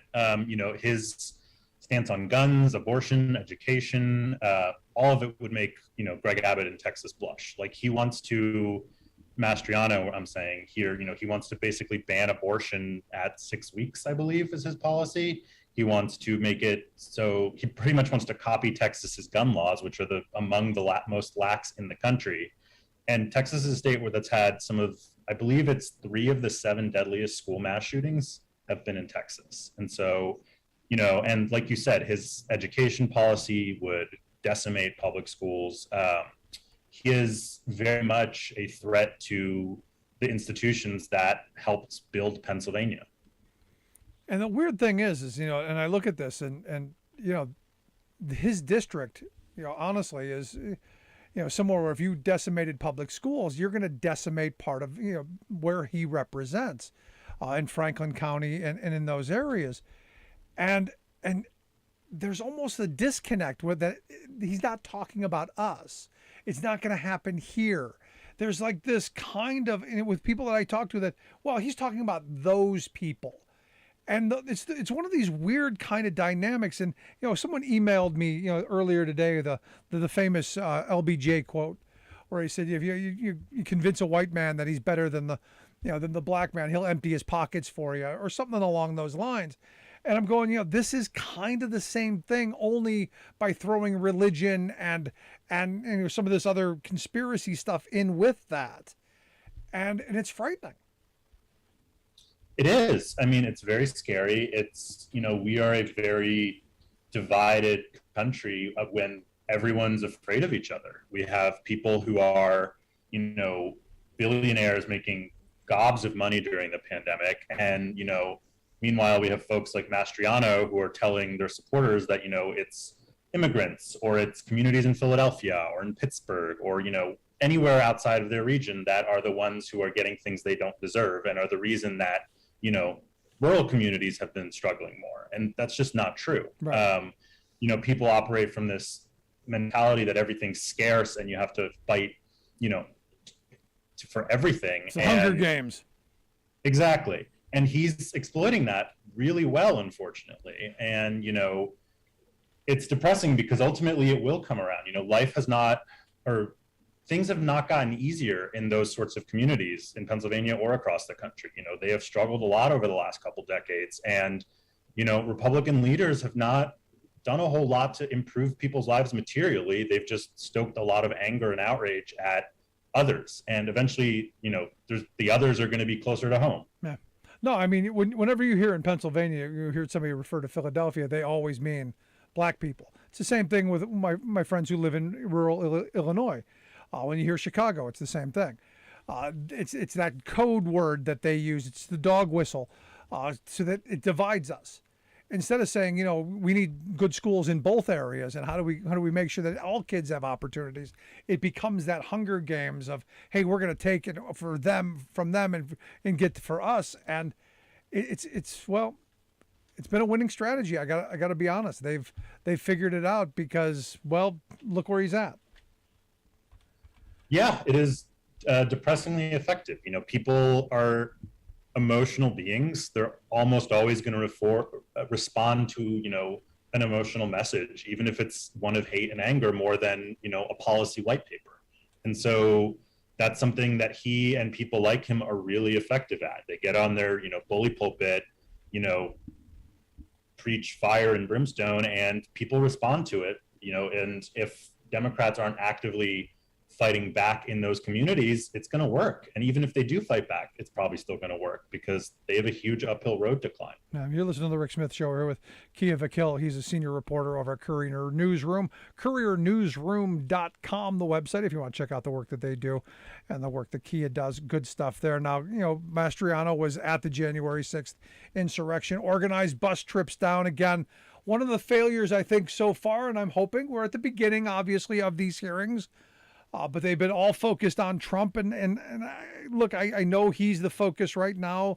I want to know the moneyed people more than I want Trump. I already know Trump's the bad guy in this. I already know he's the narcissist. He's the one who couldn't be controlled. I know he's the one who pointed the finger. I know he's the one who did all this. I want all of the other ones. I don't want this to be solely him. I want the Mastrianos.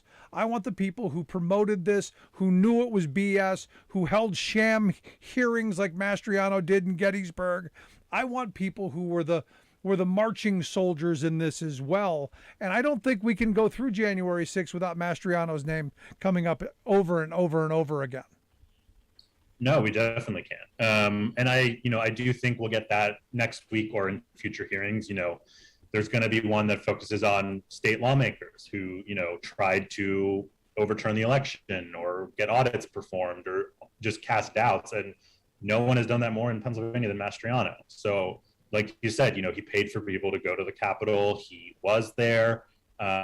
he has spent a year and a half lying about the election and, inciting distrust in elections. I fully expect his name will come up, and I am very curious to see, who they expose as having funded the insurrection, because, we have some information about it through media reports, over the last year, but there's still a lot we don't know. And, who donated, who benefited from it financially, if anyone did, and, what else did people like Mastriano do that we don't know about? There's still so much to uncover. He's a federal lawmaker, but Scott Perry, we were told he asked for a pardon in the first hearing. It'll be interesting to see what he's, beyond what we already know, what he did that warranted him asking for a pardon. Yeah, see, I know Scott Perry listens to this show. So, Scott, if you're listening, please call in and let me know if you asked for that pardon, because I still want to know, because he is my congressman, and I want to know if my congressman is a crook.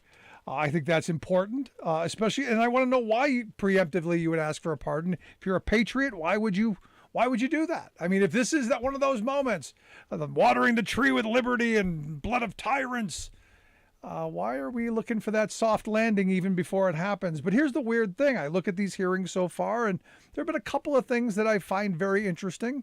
The fact that this was not just a big lie, but it was, as Zoe Lofgren says, a giant ripoff, which I got to be honest, I thought the whole 2015 through 2021 was just one big giant fleece job.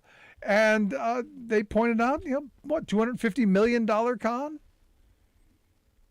Yeah, it's the cherry, like the icing on the cake with the cherry on top. That's $250 million. That's an enormous amount of money for a already extremely wealthy hotel magnate, even if he's a little bit of a failed businessman with his bankruptcies, Trump, to raise that much money to quote unquote fight election fraud and then essentially just funnel it to his conservative allies that's in my world, that's fraud.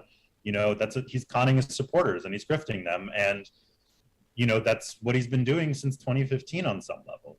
He inspires an enormous loyalty, and, now we have a whole bunch of people following his footsteps like Mastriano, but are his supporters' lives getting any better? Have they gotten better since 2015? That would be a question I'd want to ask them. And I don't know that we'd get a very honest answer at this point, because so much of it is just about identity more than actual material life. No, because I asked yesterday, I go, are any of you angry? MAGA world, are you angry that you got fleeced? You got these 100 emails a day saying, send us money to save your democracy. We're fighting for you.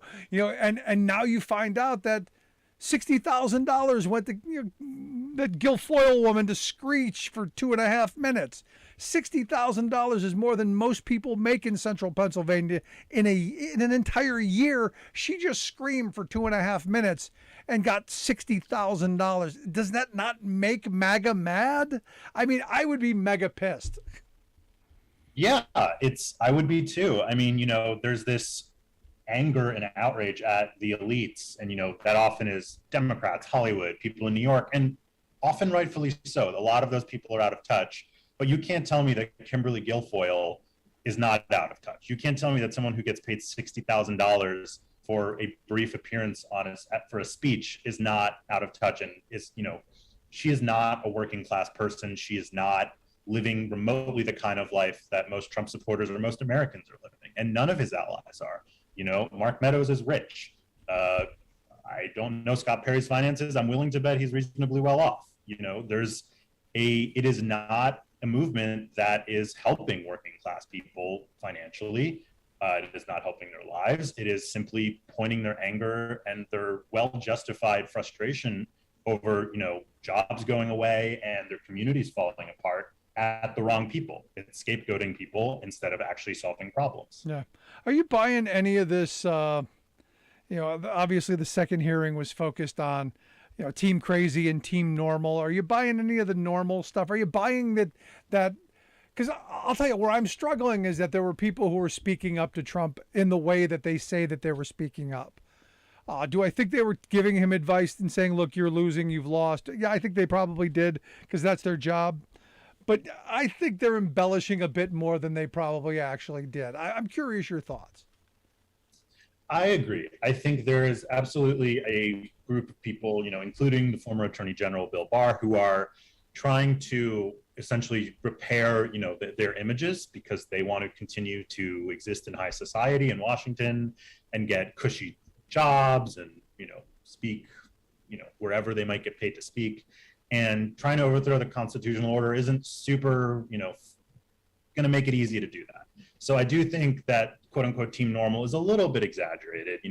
If you were still working for Trump in December 2020, if you were helping run his campaign after what he had done during his administration, I don't think you get to say you were exactly on team normal. Nothing about his administration was normal. Nothing about his campaign was normal. He spent months setting the stage to claim fraud, and we were warned it was going to happen, and then it did happen, and everyone kept trying to minimize it all along the way. And now I think they're just trying to launder their reputations. Are they as extreme as Rudy Giuliani? No, but that's a pretty low bar. Yeah, what happened to him? I mean, seriously, what happened to Rudy Giuliani, America's mayor, the guy who took on the mob? What happened to, there was a point where I had some respect for him. Now he's kind of a caricature of just a goofball. I mean, is it the drinking? I mean, because we found out, he's kind of a drunkard, and I guess that's your thing. But wow, Rudy, how'd they fall? Yeah, it's quite a, he was. The best theory I have is he clearly seems to have a drinking problem that's been reported on extensively. And under oath, Jason Miller said that. I think Bill Stepien, who's the former Trump campaign manager, said that. And, it strikes me as someone who's just increasingly detached from reality but still wants to be in the limelight. And so, when Trump rose to power, I think he saw that that's a way to get back in the limelight. So that's the only explanation I have, but nothing sensical is happening. Yeah. What do you make of Steve Bannon coming out today and saying that they're going to go after Bill Barr? I'm not surprised. Steve Bannon is, one of the more aggressive, dangerous, pundits or strategists on the right, whatever you want to call him. So, Bill Barr was the most anti-Trump voice in that hearing. And that's someone who was loyal to Trump for a couple of years, and then I guess his red line was lying about an election. I give him no points. I keep coming back to, you had a chance when it mattered, and people died because you did nothing. You had the chance to be much more vocal. You had a chance to come out and speak out, and you wrote a halfway resignation letter that, you don't get the score points now. You don't. Just my thoughts. Last question I've got for you. These hearings, I know I've got friends who are like, they're going to matter? It's a good question. I think it has been almost a year and a half since January 6th. I think most people have made up their minds. I think where they could matter is, one, if there is an actual referral to the Department of Justice for prosecution. I'm skeptical that will happen based on, the Department of Justice's track record under the Biden administration. But I do think they matter in the sense that, it's a reminder to the more than 75 million people who voted for Joe Biden, that coalition, that election, they tried to steal it, the Trump side.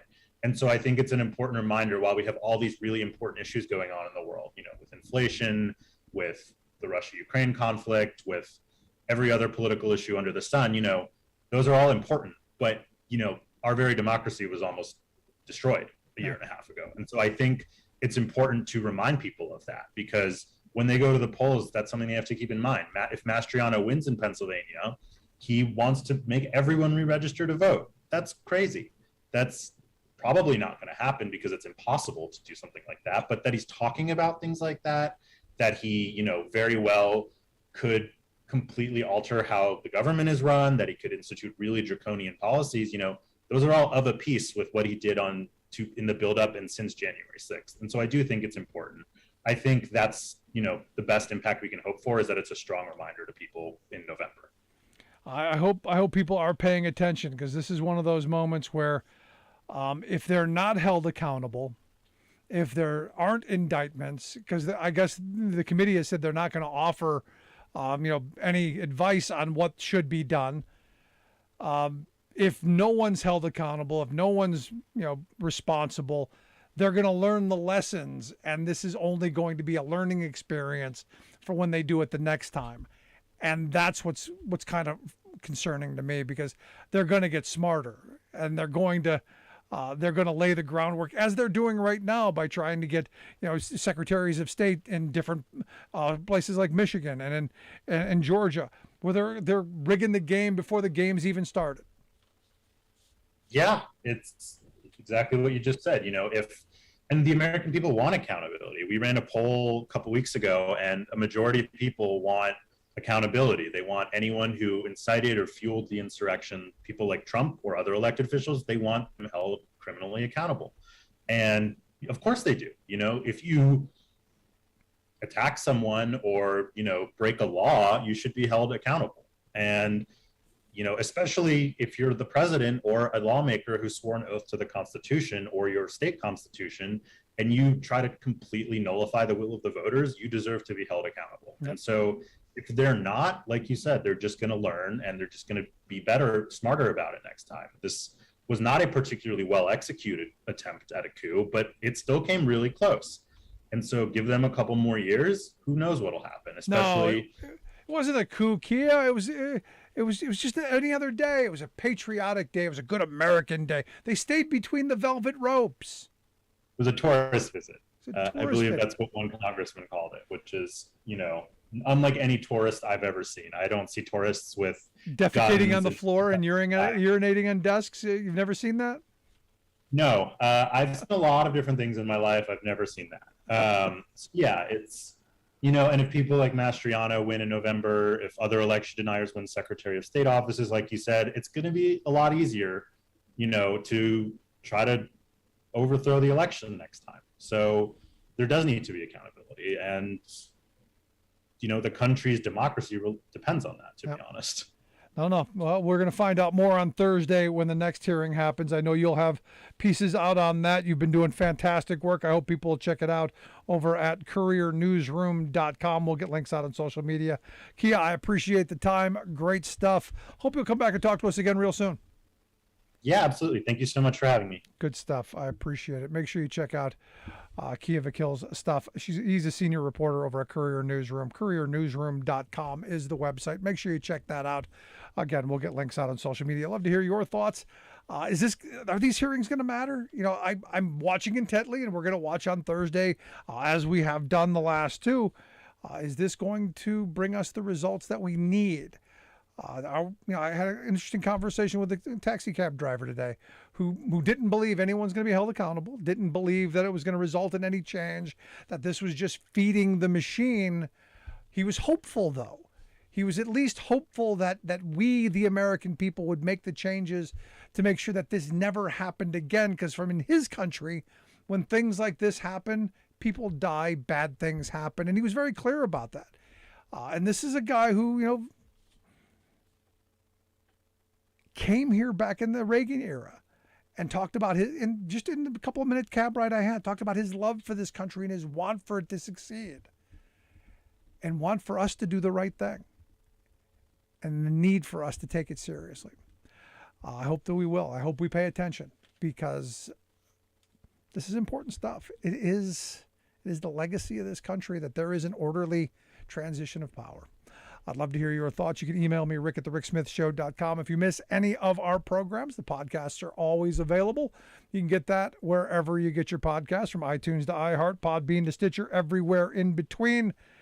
I appreciate you being here. Tomorrow on the big program, I'm going to spend some more time talking about the upcoming hearing, more stuff from the AFL-CIO's convention, some thoughts from the folks who attended there, and where the labor movement's going on into the future under the Schuler-Redmond administration. Also get to some of your emails that I didn't get to today. I got a bunch of stuff that I didn't get to, but we will get to it tomorrow. Thanks so much for being here. We'll see you back here next time.